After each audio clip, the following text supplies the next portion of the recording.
Welcome. In this session, I will describe how differential approximations work for functions of several variables.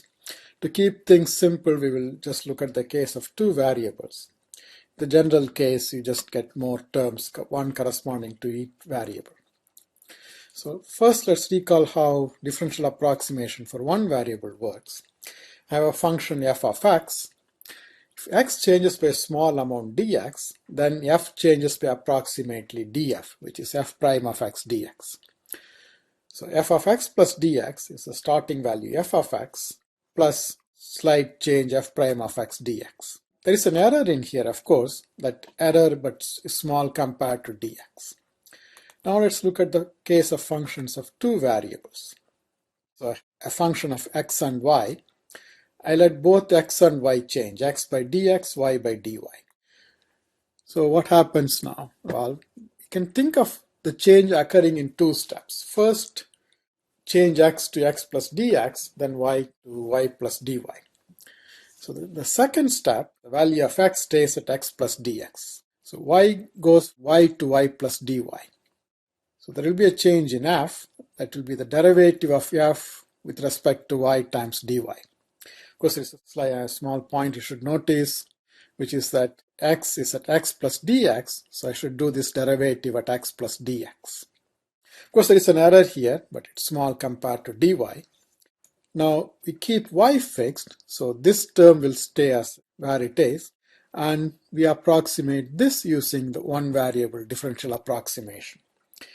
X changes from x to x plus dx, so f changes by derivative with respect to x times dx, that's this, and putting it all together, we see that f is the starting value f of x comma y plus a change due to x, the derivative with respect to x times dx, plus a change due to y, derivative with respect to y times dy.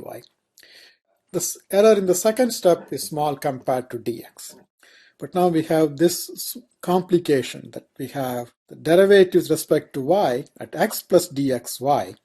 If partial derivative is continuous, this will be approximately same as the derivative at x comma y. If we approximate this part by this, there's a small error. We multiply by dy, then we have an error that's small compared to dy.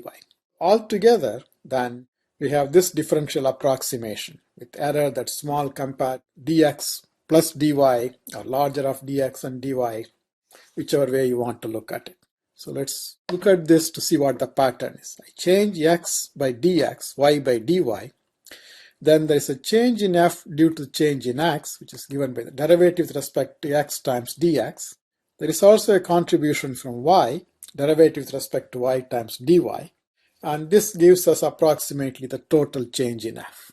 If f depends upon more variables, there will be more terms, one for each variable, but they will all have the same pattern.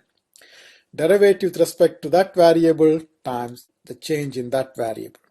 And the total change is what we get by adding up all the individual changes. This differential approximation is often used in theoretical derivations and applications.